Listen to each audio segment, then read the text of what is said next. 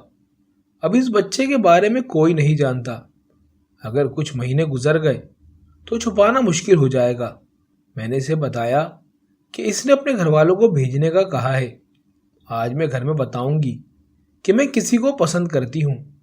گھر آ کر میں نے امی کو بتایا کہ امی میں کسی کو پسند کرتی ہوں اور شادی کرنا چاہتی ہوں، وہ لوگ رشتہ مانگنے آنا چاہتے ہیں۔ امی یہ سن کر بہت غصہ ہوئی کہ اب تم خود لڑکا پسند کرو گی، یہ تربیت کی ہے میں نے تمہاری، خبردار جو کوئی وہاں سے آیا منع کر دو انہیں، ابھی تمہیں آگے پڑھنا ہے، شادی کے چکر میں نہیں پڑنا، وقت آیا تو ہم دیکھ بھال کے اچھا رشتہ ڈھونڈ کر تمہاری شادی کریں گے۔ میں نے منہ کھولا تو بولی، بس مجھے اور کچھ نہیں سننا۔ وہ کچھ سننے کے لیے تیار ہی نہیں تھی۔ اب میں کیا کرتی؟ دوسرے دن عامر کو بتایا تو وہ سوچتے ہوئے بولا کہ اب بھاگنے کے سوا کوئی چارہ نہیں، تم امید سے نہ ہوتی تو انتظار کر لیتا، لیکن اب ایسی حالت میں کورٹ میرج ہی واحد حل ہے۔ تم ایسا کرو، آج رات اپنا ضروری سامان لے کر تیار رہنا، ہم رات کو بھاگ کر صبح کورٹ میں شادی کر لیں گے۔ میں اس کی بات مانتی نہیں تو کیا کرتی؟ بدنامی ویسے بھی میرا مقدر بن چکی تھی۔ اس رات میں نے اپنا ضروری سامان ایک چھوٹے سے بیگ میں ڈالا اور سب کے سونے کا انتظار کرنے لگی۔ جب سب سو گئے تو ہمت کر کے بیگ اٹھایا اور چوری سے باہر نکل آئی۔ باہر نکڑ پر عامر بائک لیے میرا انتظار کر رہا تھا۔ میں بائک پہ بیٹھ کر اس کے ساتھ نکل آئی۔ بہت دور اس نے ایک بنگلے کے پاس بائک روکی اور مجھے اندر آنے کو کہا۔ میں نے پوچھا، یہ کس کا گھر ہے؟ وہ بولا کہ اس کے دوست کا گھر ہے، آج رات ہم یہی رکیں گے۔ میں جھجکتی ہوئے اندر داخل ہوئی۔ وہاں بہت ساری لڑکیاں تھیں اور مرد حضرات بھی تھے۔ راہداری سے گزر کر وہ ایک ڈرائنگ روم نما کمرے میں مجھے لایا اور وہاں ایک خراٹ قسم کی عورت بیٹھی پان چبا رہی تھی۔ لے آئے لڑکی؟ عورت عامر سے بولی۔ دیکھ لو عامر۔ عامر کمینے پن سے مجھے دیکھتے ہوئے بولا، اچھی ہے بہت، میرے پیسے دو، مجھے دیر ہو رہی ہے۔ میں جو حیران و پریشان کھڑی تھی، کبھی اس عورت کو کبھی عامر کو دیکھ رہی تھی جو عورت سے پیسے وصول کر رہا تھا۔ میں چلائی، عامر یہ سب کیا ہے؟ اور تم اس عورت سے کس چیز کے پیسے لے رہے ہو؟ عامر پیسے لے کے بنا بات کے چلتا بنا۔ میں اس کے پیچھے لپکی تو ایک آدمی نے مجھے پکڑ لیا۔ عورت اٹھی اور بولی، وہ تمہیں بیچنے آیا تھا۔ میرا رنگ اڑ گیا۔ میں نے نفی میں گردن ہلائی۔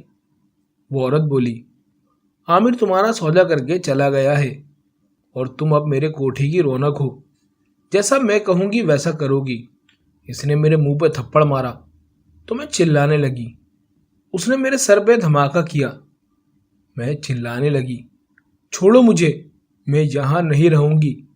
ان لوگوں نے مجھے کمرے میں بند کر دیا، جہاں چیخ چیخ کر اور رو رو کر میری حالت بری ہو گئی تھی۔ عامر نے مجھے ورغلا کر مجھے دھوکہ دیا۔ عورت بتا رہی تھی کہ وہ پہلے بھی 2 لڑکیاں اس کو بیچ چکا ہے، میرے ساتھ دھوکہ ہو چکا تھا، عزت بھی گنوا چکی تھی اپنی، اور اب یہ کوٹھے کی ذلت اس گندگی میں نہیں رہ سکتی تھی۔ میں نے دروازے کو بہت پیٹا، واسطے دیے کہ مجھے جانے دو، مگر وہ لوگ ایسی چیخو پکار کے عادی تھے، کسی نے میری ایک نہیں سنی۔ تھک ہار کے میں چپ ہو گئی تھی۔ عورت کا خاص چمچہ اور لڑکیوں کا دلال، جس کا نام شوکی تھا، میرے لیے کھانا پانی دے کے جاتا اور سمجھاتا کہ ضد نہ کر، بات مان لے روشن بی کی۔ کبھی کبھی مجھے مارتا بھی تھا۔ آج بھی وہ کھانا لایا، میں نے چپ چاپ کھا لیا اور اس سے کہا، مجھے باہر آنے دو، میرا دم گھٹ رہا ہے، جیسا تم لوگ چاہتے ہو میں ویسا کروں گی۔ یہ سن کر وہ بہت خوش ہوا اور مجھے کھانا کھانے کے بعد باہر لے آیا۔ روشن بھی مجھے دیکھ کر بہت خوش ہوئی اور ایک لڑکی جس کا نام زینت تھا، اسے بلا کے کہا کہ سائرہ کو سب کچھ سکھا دو، اس کا حلیہ درست کرو، کھانے پینے کا خیال رکھو، یہ امید سے ہے۔ زینت بہت اچھی لڑکی تھی، میرا بہت خیال رکھتی۔ چند دن میں میری اس سے دوستی ہو گئی۔ وہ بھی میری ہی حالت کا شکار ہو کے یہاں تک پہنچی تھی۔ میں نے اپنا سارا قصہ اسے سنایا تھا۔ اس نے مجھ سے کہا کہ تم کسی طرح یہاں سے بھاگ جاؤ۔ میں نے اس سے کہا، کیا یہ ممکن ہے؟ میری آنکھوں میں چمک آ گئی تھی۔ اس نے مجھ سے وعدہ کیا کہ وہ مجھے اپنی طرح اس کوٹھے میں بازارو عورت نہیں بننے دے گی، موقع دیکھ کر مجھے نکال دے گی۔ یہاں سے اس کی باتیں سن کر مجھے کچھ تسلی ہوئی، مگر شوکی کے ہوتے ہوئے یہ کیسے ممکن تھا؟ وہ لڑکی پر کڑی نظر رکھتا تھا، لیکن ایک دن ایک نئی لڑکی آئی تھی اور شوکی کی ساری توجہ اس کی طرف تھی۔ زینت نے چوری سے گیٹ کے تالے کی چابی بنوا لی تھی اور شوکی کے کمرے میں جا کے اس کے پانی میں نشہ آور دوائی بھی ملا آئی تھی۔ دیکھ سائرہ، آج تجھے یہاں سے ہر حال میں نکلنا ہے، زینت بولی۔ لیکن میں جاؤں گی کہاں؟ میں گھبرا کے بولی۔ دنیا بہت بڑی ہے سائرہ، بس ہمت کرنی ہوگی، پناہ مل ہی جاتی ہے۔ اس جگہ سے تو اچھی جگہ پناہ مل ہی جائے گی تمہیں، زینت بولی۔ میں نے سر ہلا کر اس کی بات کی تائید کی۔ یہ وہ جگہ تھی جہاں پر رات میں دن ہوتا تھا، صبح ہر کوئی تھک کے کچھ ہی گھنٹوں کے لیے سو جاتا تھا، یہاں رات کو نکلنا ناممکن تھا۔ اسی لیے زینت نے صبح سویرے مجھے نکالنے کا پلان بنایا جب سب سو رہے تھے۔ میں نے اپنا سامان اٹھایا، دبے پاؤں زینت کے ساتھ گیٹ تک آئی۔ ادھر ادھر دیکھتے ہوئے زینت نے تالا کھولا اور مجھے گلے لگا کر وہاں سے باہر نکلنے کا کہا۔ میں تمہارا یہ احسان کبھی نہیں بھولوں گی زینت، اللہ تمہیں اس کا اجر دے گا۔ یہ کہہ کے میں وہاں سے نکلی۔ زینت نے پھر تالا لگا دیا۔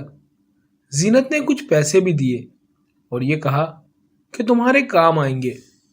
میں اب گھر بھی نہیں جا سکتی تھی۔ رکشے پہ بیٹھ کر اسے پتہ بتا کے اسے ڈاکٹر کے کلینک پہنچ گئی اور ڈاکٹر صاحبہ بھی پہنچ گئی تھی۔ مجھے دیکھ کر انہوں نے پہچان لیا۔ میں نے ان سے کہا کہ میں بچہ ضائع کروانے آئی ہوں۔ وہ میرا سارا قصہ سن کے بولی، یہ گناہ کا کام میں نہیں کروں گی، اور مجھے اپنے گھر لے گئی۔ بہت نفیس خاتون تھی، میرا بہت خیال رکھا اور میری شادی اپنے چھوٹے بھائی عرفان سے کر دی۔ سب کچھ جانتے ہوئے بھی کہا کہ عرفان سے اپنے ماضی کا کوئی ذکر مت کرنا، میں سب دیکھ لوں گی۔ میں بہت خوش تھی۔ عرفان کو کچھ نہیں بتایا، یہ تک نہیں بتایا کہ اس کا بچہ نہیں بچ سکا، یہ تک نہیں بتایا کہ یہ بچہ اس کا نہیں۔ بچہ 7ویں مہینے میں پیدا ہوا۔ اس کے مطابق وہ بہت اچھا انسان تھا، مجھ سے بہت محبت کرتا۔ بیٹا 1 سال کا ہو چکا تھا۔ اس دن میں نے سوچا فقیر کو عرفان کے سامنے بلوا لوں، کیا بات کرنا چاہتا ہے آخر مجھ سے۔ میں نے گیٹ کھول کر اسے اندر آنے کے لیے کہا۔ وہ اندر آیا تو میری نظر اس کے کپڑوں میں چھپے ہاتھ پر پڑی، جس میں وہی گھنگرو کی پٹی بندھی تھی جو شوقی کے ہاتھ پہ بندھی ہوتی تھی۔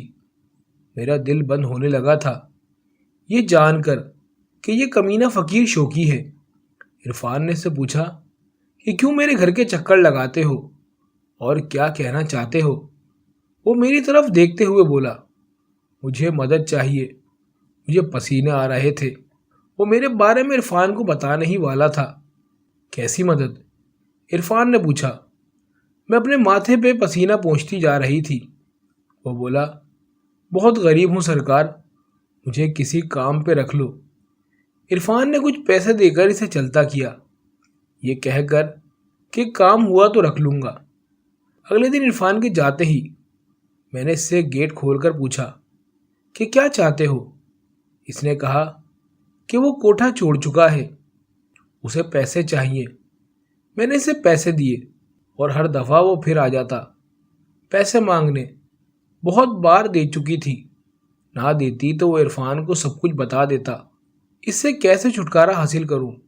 میرے ذہن میں اس کو مار ڈالنے کے علاوہ کچھ نہیں آ رہا تھا، لیکن میں یہ نہیں کر سکتی تھی۔ لیکن اب اس کی بلیک میلنگ میں نہیں آؤں گی، یہ سوچ لیا، اور اس کو پیسے نہیں دیے۔ وہ دھمکیاں دیتا رہا، لیکن میں اب اس کے خوف سے نکل آئی تھی کہ کب تک اس خوف میں جیتی رہوں گی۔ اگلے دن وہ پھر آ گیا۔ مجھے بتایا کہ عرفان کو بتا چکا ہوں کہ تم کیا ہو۔ یہ سن کر مجھ پہ کپکپاہٹ طاری ہو گئی۔ میں اپنا بدلہ لے چکا، اب کیا کرو گی تم؟ وہ یہ کہہ کر ہنسنے لگا کہ اسی وقت پولیس لے کے عرفان وہاں پہنچ گئے اور پولیس شوقی کو گرفتار کر کے چلی گئی۔ عرفان میرے ساتھ آمد آئے۔ میں سر جھکا کر کرسی پر بیٹھ گئی۔ وہ میری طرف دیکھتے رہے، پھر بولے، سائرہ، میں یہ سب پہلے دن سے جانتا تھا۔ یہ سن کر میں نے سر اٹھایا تو بولے، میری بہن نے مجھے سب بتا دیا تھا اور مجھے تم اچھی لگی، تم اچھی لڑکی تھی، تمہارے ساتھ بہت غلط ہوا، لیکن میں تمہیں اس کی سزا کیوں دیتا؟ تم اس وقت نادان تھی، تمہیں پورا حق تھا کہ تم بھی اچھی زندگی جیو۔ مجھے تمہارے ماضی میں کوئی دلچسپی نہیں ہے، تم میری اچھی شریک حیات ثابت ہوئی، مجھے تم سے بہت محبت ہے، بس اتنا یاد رکھنا اور ہمیشہ میرا ساتھ دینا۔ میں ان کی مقروض ہو چکی تھی، ان کے احسان، ان کی محبت میری کس نیکی کا صلہ تھا مجھے یاد نہیں آ رہا تھا۔ جتنا شکر ادا کرتی اتنا کم تھا۔ میں نے سکون بھری سانس لے کر عرفان کی طرف دیکھ کے سوچا، اچھے اور عظیم لوگ آج بھی دنیا میں موجود ہیں، جیسے یہ بھائی بہن، مگر ایسے عظیم لوگ ہر کسی کو نہیں ملتے۔ مگر میری تو خوش نصیبی کہہ لیں کہ میں زمانے بھر کی ٹھوکریں کھانے سے بچ گئی۔